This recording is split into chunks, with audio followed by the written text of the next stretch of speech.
Hello everyone. तो स्वागत है आप सभी का आपके अपने यूट्यूब चैनल संविदा वर्ग 3 ऑनलाइन क्लासेज में। तो गाइज आज की इस क्लास में हम स्टडी करने वाले हैं वर्ग 3 के लिए हिंदी का प्रैक्टिस सेट नंबर 3, जो कि बिल्कुल आपके एग्जाम पैटर्न पर है। और गाइस इसमें टोटल 13 क्वेश्चन रहेंगे, जिसे हम व्याख्या सहित समझेंगे।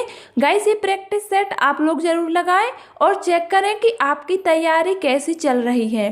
तो चलिए स्टार्ट करते हैं हम अपनी क्लास और चलते हैं अपने क्वेश्चन की तरफ। उच्चारण सुधारने का कार्य किन कक्षाओं में करना चाहिए? ऑप्शन है प्रारंभिक, माध्यमिक, उच्च माध्यमिक या फिर उच्च कक्षाओं में। तो गाइस यहाँ पर हमारा राइट आंसर हो जाएगा ऑप्शन ए प्रारंभिक। देखिए विद्यार्थियों का उच्चारण सुधारने का कार्य प्रारंभिक कक्षाओं में ही करना चाहिए। प्राथमिक स्तर पर बच्चों में उच्चारण संबंधी बहुत विसंगतियां पाई जाती हैं। क्या होता है, बच्चे नए नए शब्द सीखते हैं, उस स्तर पर उनकी उच्चारण संबंधी समस्या पर कार्य करना चाहिए। तो यहाँ पर हमारा राइट आंसर ऑप्शन ए के साथ जाएगा। चलिए अगले प्रश्न पर आते हैं।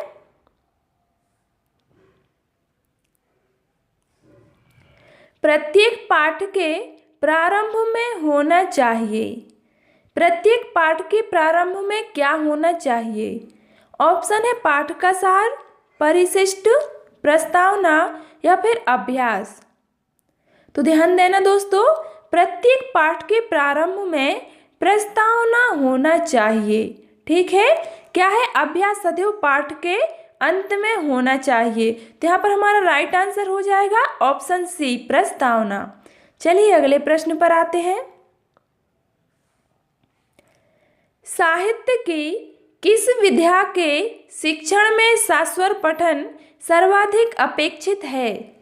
साहित्य की कौन सी विधा में शिक्षण में सास्वर पठन सर्वाधिक अपेक्षित है? ऑप्शन है आत्मकथा, संस्मरण, एकांकी या फिर जीवनी।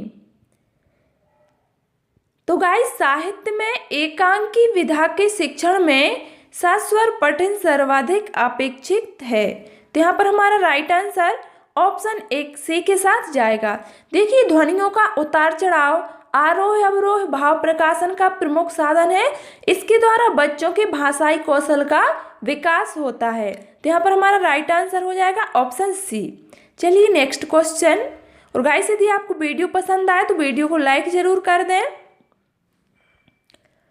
बच्चे अपनी बोलचाल की भाषा का अनुभव, देखिए बच्चे अपनी बोलचाल की भाषा का अनुभव किससे प्राप्त करते हैं?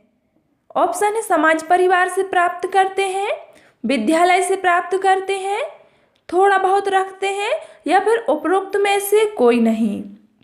तो गाइस यहाँ पर हमारा राइट आंसर हो जाएगा ऑप्शन ए। क्या है, बच्चे अपनी बोलचाल की भाषा का अनुभव समाज परिवार से प्राप्त करते हैं। देखिए बच्चे परिवार या समाज प्रथम पाठशाला माना जाता है बच्चों की, क्योंकि सर्वप्रथम बच्चों को भाषा का ज्ञान परिवार तथा समाज से ही होता है। तो यहाँ पर हमारा राइट आंसर हो जाएगा ऑप्शन ए। क्लियर? चलिए अगले प्रश्न पर आते हैं। पहली कक्षा की नांदरा पढ़ते हुए बार बार अटकती है, ऐसे में आप क्या करेंगे? 4 ऑप्शन दिए गए हैं। यहाँ पर हमारा राइट आंसर हो जाएगा ऑप्शन डी। क्या है, धैर्य से काम लेते हुए पढ़ना सीखने में उसकी मदद करेंगे। गाइस यदि कक्षा में कोई छात्र पढ़ते हुए बार बार अटकती है या अटकता है, तो अध्यापक को धैर्य से काम लेते हुए पढ़ना सीखने में उसकी मदद करना चाहिए, जिससे छात्र शुद्ध रूप से पढ़ना सीख सके। तो इसलिए हमारा राइट आंसर ऑप्शन डी के साथ जाएगा। चलिए नेक्स्ट क्वेश्चन। बच्चे विद्यालय आने से पहले, ऑप्शन है भाषा नहीं जानते, अपनी भाषा का व्याकरण जानते हैं, वर्णमाला जानते हैं या फिर भाषा के सभी कौशलों में पारंगत होते हैं। तो गाइस यहाँ पर हमारा राइट आंसर होगा कि बच्चे विद्यालय आने से पहले भाषा नहीं जानते हैं, वो केवल भाषा बोलते हैं लेकिन उसका व्याकरणिक ज्ञान उनको नहीं होता है। ध्यान देना, बच्चों को विद्यालय में वर्णमाला तथा भाषा का व्याकरण सिखाया जाता है तथा उच्चारण का पूर्ण ज्ञान कराया जाता है। उसके उपरांत बच्चे भाषा के सभी कौशलों में पारंगत होते हैं। तो यहाँ पर हमारा राइट आंसर हो जाएगा ऑप्शन ए, भाषा नहीं जानते हैं। चलिए नेक्स्ट क्वेश्चन।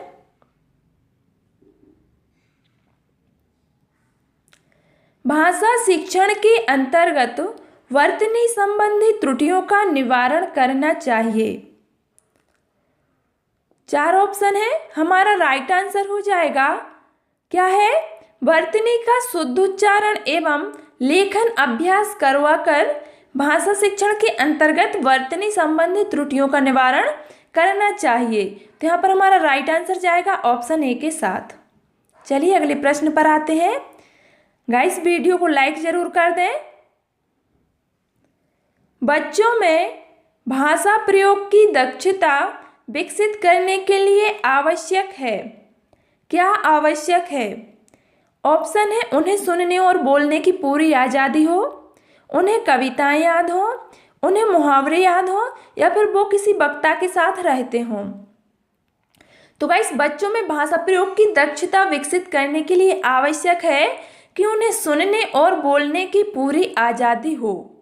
ठीक है, क्या है, भाषाई दक्षता प्राप्त करने में अभिव्यक्ति के अधिकतम अवसर होने चाहिए और ये अवसर भाषा कौशल को निखारने में अभ्यास की तरह कार्य करते हैं। तो यहाँ पर हमारा राइट आंसर हो जाएगा ऑप्शन ए। चलिए अगले प्रश्न पर आते हैं।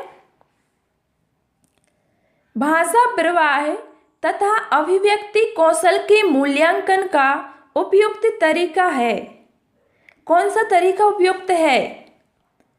ऑप्शन है, लिखित परीक्षाएं, वस्तुनिष्ठ परीक्षण, मौखिक वार्तालाप, या फिर इनमें से कोई नहीं। तो गाइस मौखिक वार्तालाप के द्वारा ही भाषा प्रवाह तथा अभिव्यक्ति कौशल का मूल्यांकन किया जा सकता है। ध्यान देना, क्योंकि गाइस जब तक वार्तालाप विचार विमर्श नहीं करेंगे तब तक भाषा प्रवाह तथा अभिव्यक्ति को समझ कर नहीं कर सकते हैं, और इसीलिए भाषा प्रवाह और अभिव्यक्ति कौशल के मूल्यांकन के लिए मौखिक वार्तालाप सबसे उपयुक्त तरीका है। तो यहाँ पर हमारा राइट आंसर ऑप्शन सी हो जाएगा। चलिए नेक्स्ट क्वेश्चन। किस दृश्य उपकरण में पारदर्शी का प्रयोग होता है? 4 ऑप्शन दिए गए हैं, ओवरहेड प्रक्षेपक, स्लाइड प्रक्षेपक, अपारदर्शी प्रक्षेपक, या फिर फिल्म स्ट्रिप से। तो गाइस यहाँ पर हमारा राइट आंसर हो जाएगा ऑप्शन ए, ओवरहेड प्रक्षेपक में। क्लियर, हमारा राइट आंसर ऑप्शन ए के साथ जाएगा। चलिए नेक्स्ट क्वेश्चन। प्रताप को परताप उच्चारण करना कौन से प्रकार के अशुद्ध उच्चारण का भेद है? ऑप्शन है, स्वरागम, स्वरालाप, आकार इकार भ्रम, या फिर आगम। तो गाइस यहाँ पर हमारा राइट आंसर हो जाएगा ऑप्शन बी, स्वरालाप। ठीक है, प्रताप को परताप उच्चारण करना स्वरालाप अशुद्ध उच्चारण दोष के अंतर्गत आता है। क्या है यह दोष? किसी स्वर की मात्रा को अधिक समय देकर बोलने में आता है, जिसका प्रमुख कारण मात्र भाषा एवं क्षेत्रीयता का प्रभाव है। तो यहाँ पर हमारा राइट आंसर ऑप्शन बी के साथ जाएगा। क्लियर, चलिए अगले प्रश्न पर आते हैं।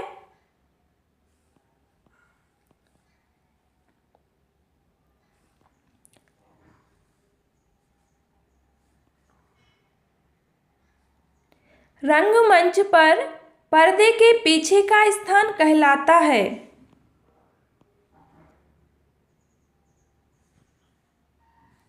ऑप्शन है, नेतृत्व, नेपथ्य, प्रेक्षागृह, या फिर अलिंद।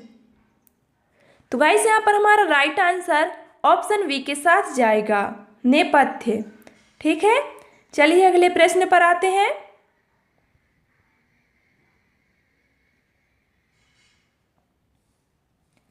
निम्नांकित में से कौन सा सिद्धांत भाषा के उद्भव और विकास से संबंधित है?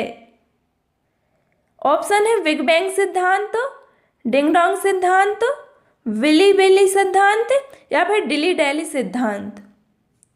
तो गाइस यहाँ पर हमारा राइट आंसर हो जाएगा ऑप्शन बी, डिंग डोंग सिद्धांत। देखिए डिंग डोंग सिद्धांत भाषा के उद्भव और विकास से संबंधित है। तो गाइस यहाँ पर हमारा राइट आंसर ऑप्शन बी के साथ जाएगा। चलिए नेक्स्ट क्वेश्चन, मौन वाचन का प्रकार है, मौन वाचन का प्रकार कौन सा है? ऑप्शन है संवेद वाचन, द्रुत वाचन, वैयक्तिक वाचन या फिर अनुकरण। तो गाइस वैयक्तिक वाचन मौन वाचन का प्रकार है, जो कि हमारे लिए ऑप्शन सी में दिया गया है। देखिए मौन वाचन में पढ़ने की गति बढ़ जाती है और बोधगम्यता का स्तर भी उच्च हो जाता है। तो यहाँ पर हमारा राइट आंसर ऑप्शन सी के साथ जाएगा, वैयक्तिक वाचन। क्लियर? चलिए नेक्स्ट क्वेश्चन, निम्नलिखित गद्यांश को पढ़कर दिए गए प्रश्नों के उत्तर देने हैं। पहले हम इस गद्यांश को पढ़ लेंगे। गिजू भाई ने केवल बच्चों की क्षमताओं बौद्धिकता में विश्वास व्यक्त करते हैं, अपितु उनकी सृजनात्मकता में भी अगाध आस्था रखते हैं। उनके अनुसार कुछ हत्याएं पीनल कोड की धारा के अधीन नहीं आती, उनमें कानून वेत्ताओं को अपराध जैसी कोई चीजें नजर नहीं आती हैं। कानून वेत्ताओं की न्याय नीति संबंधी मर्यादाएं सिर्फ पीनल कोड से ही बंधी होती हैं।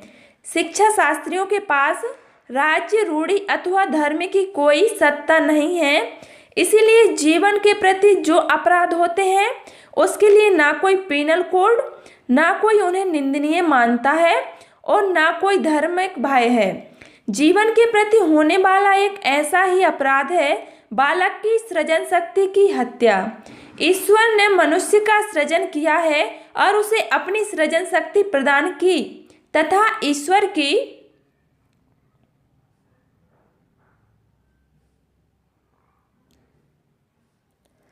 शक्ति मनुष्य की सृजन की अनंत शक्ति के समान है, अनगिनत है। साहित्य की एक सृजन है, चित्रकला दूसरा सृजन है, संगीत तीसरा सृजन और स्थापत्य चौथा सृजन है। इस तरह गिनने बैठा जाए तो मनुष्य के द्वारा बनाई गई अनेकानेक कृतियों को गिनाया जा सकता है। जब शिक्षक या अभिभावक यह तय करते हैं कि बच्चे को क्या करना चाहिए क्या नहीं करना चाहिए, वस्तुतः इस निर्णयों में ही वे बालक की सृजन शक्ति का दमन कर देते हैं। गाइस अब यहाँ पर कुछ क्वेश्चन दिए गए हैं, हमें उनके राइट आंसर देना है।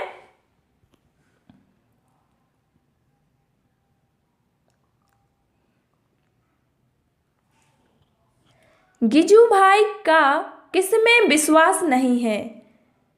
4 ऑप्शन दिए गए हैं, हमारा राइट आंसर हो जाएगा ऑप्शन बी। क्या है? उनके भविष्य का निर्णय शिक्षकों एवं अभिभावकों द्वारा तय करने में नहीं है। क्लियर? क्योंकि वह मानते हैं कि उसके द्वारा बच्चों की सृजन शक्ति का दमन होगा।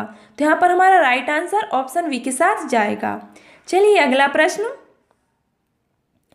कौन सा अपराध पीनल कोड की धारा के अधीन नहीं आता है? कौन सा अपराध है?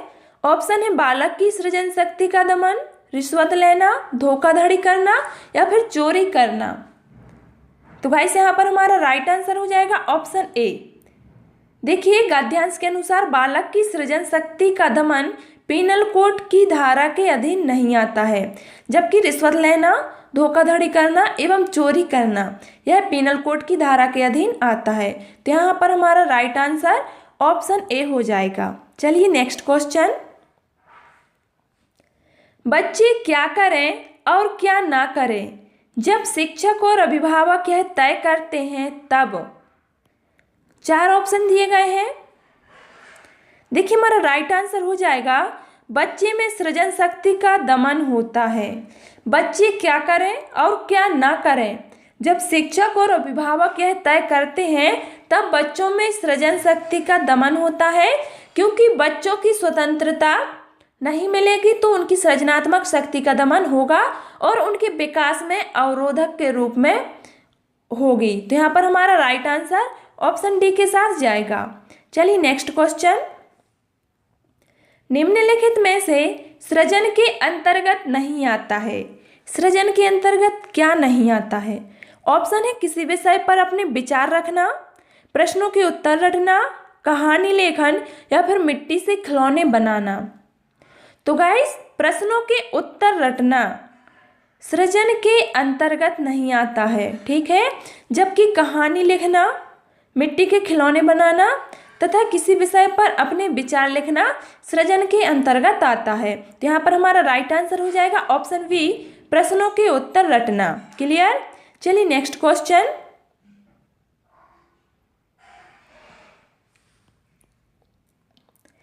साहित्य शब्द में एक प्रत्यय लगाने पर शब्द बनेगा। देखिए, साहित्य में ऑप्शन है साहित्यिक, साहित्यक, साहित्यक या फिर साहित्यिक। तो गाइस, यहाँ पर हमारा राइट आंसर हो जाएगा ऑप्शन सी। क्या है? साहित्य में एक प्रत्यय लगाने से साहित्यिक शब्द बनेगा। तो यहाँ पर हमारा राइट आंसर सी के साथ चला जाएगा। क्लियर? क्या है? शब्दों के बाद में जो अक्षर या अक्षर समूह लगाया जाता है उसे प्रत्यय कहते हैं। यह भी आपको ध्यान रखना है।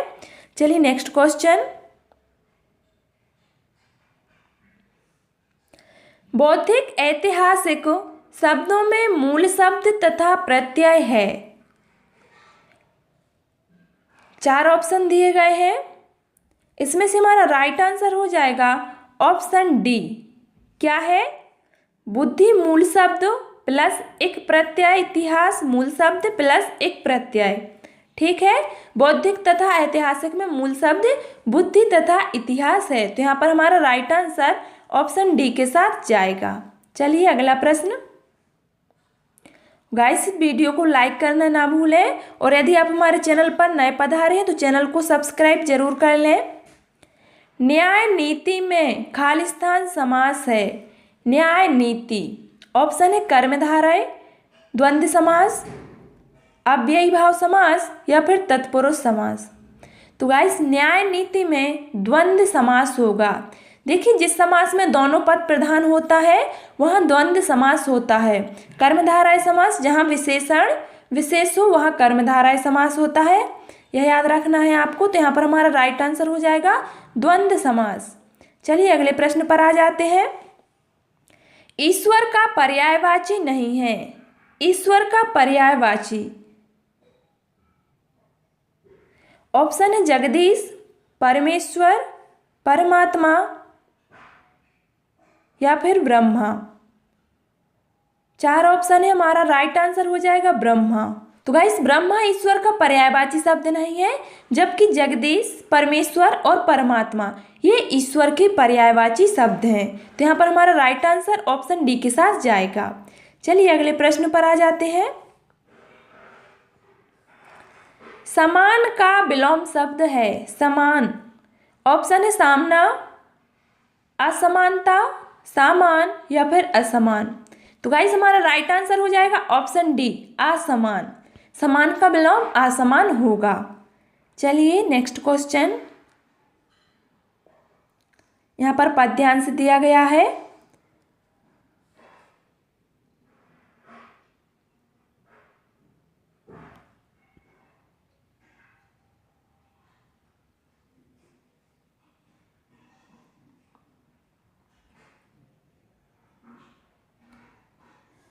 पहले हम इसे पढ़ लेंगे। क्या है? गरजते घन घनन घन घन, नाचता है मोर सामन, ऐसी पड़ी झरझर झड़ी, भीगा बदन बेसुध है मन।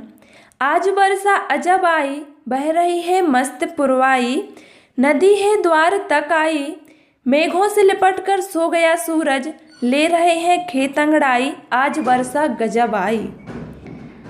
कुछ क्वेश्चन दिए गए हैं। बेसुध है मन कहकर कभी बताना चाहता है कि मन क्या है? गाने लगता है, झूमने लगता है, पानी से भीग जाता है या फिर मस्त हो जाता है। तो गाइस यहाँ पर हमारा राइट आंसर हो जाएगा ऑप्शन डी। क्या है? मस्त हो जाता है। कवि का मन गरजते बादल तथा घनघोर बरसात में मोर जैसा प्रसन्न है और यह बेसुध है मन कहकर कभी बताना चाहता है कि मन मस्त हो जाता है। क्लियर? तो हमारा राइट आंसर ऑप्शन डी के साथ जाएगा। चलिए नेक्स्ट क्वेश्चन। खेत अंगड़ाइयाँ ले रहे हैं क्योंकि ऑप्शन है सुबह हो गई, वे नींद से जाग रहे हैं, उन्हें बहुत आनंद आ रहा है, सूर्य दिखाई नहीं दे रहा है, या फिर सूर्य के सो जाने से उन्हें भी नींद आ रही है। तो गाइस यहाँ पर हमारा राइट आंसर हो जाएगा ऑप्शन बी। क्या है? खेत अंगड़ाइयाँ ले रहे हैं क्योंकि उन्हें बहुत आनंद आ रहा है। तो हमारा राइट आंसर ऑप्शन बी के साथ जाएगा। चलिए नेक्स्ट क्वेश्चन। गरजते घन घनन घन घन में अलंकार है। इस पंक्ति में कौन सा अलंकार है? रूपक अलंकार, श्लेष अलंकार, उपमा अलंकार, या फिर अनुप्रास अलंकार। तो बिल्कुल इजी क्वेश्चन है गाइस। यहाँ पर हमारा राइट आंसर हो जाएगा अनुप्रास अलंकार। गरजते घन घनन घन घन में अनुप्रास अलंकार का प्रयोग किया गया है। देखिए, जिस अलंकार में एक ही वर्ण की आवृत्ति एक से अधिक बार हो उसे अनुप्रास अलंकार कहते हैं। तो यहाँ पर हमारा राइट आंसर ऑप्शन डी के साथ जाएगा। चलिए अगले प्रश्न पर आते हैं। मन की उपमा किससे दी गई है? मन की उपमा ऑप्शन है मोर से, सावन से, बादलों से, या फिर वर्षा से। तो गाइस यहाँ पर मन की उपमा मोर से दी गई है, जो कि हमारे लिए ऑप्शन सी में दिया गया है। क्या है? जिस प्रकार घनघोर बारिश से मोर का मन प्रफुल्लित होता है तथा वह झूम उठता है, उसी प्रकार मन भी प्रसन्न हो गया है। तो यहाँ पर हमारा राइट आंसर ऑप्शन ए के साथ जाएगा। क्लियर? चलिए अगले प्रश्न पर आते हैं। लिपट कर सो गया सूरज का भाव है कि सूर्य थक गया है, छिप गया है, नींद में है, या फिर खो गया है। तो गाइस, लिपट कर सो गया सूरज का भाव है कि सूर्य नींद छिप गया है। ठीक है? क्या है? सूर्य छिप गया है। बरसात के मौसम में बादलों में अक्सर सूर्य छिप जाया करता है। तो यहाँ पर हमारा राइट आंसर ऑप्शन बी के साथ जाएगा। क्लियर? चलिए नेक्स्ट क्वेश्चन।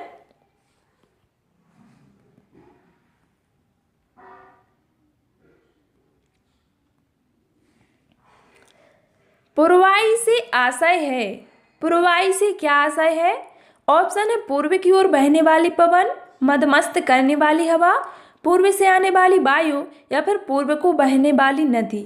तो गाइस हमारा राइट आंसर हो जाएगा ऑप्शन सी। पूर्वाई से आशय है कि पूर्व से आने वाली वायु। ठीक है? राइट आंसर ऑप्शन सी हो जाएगा। Next question.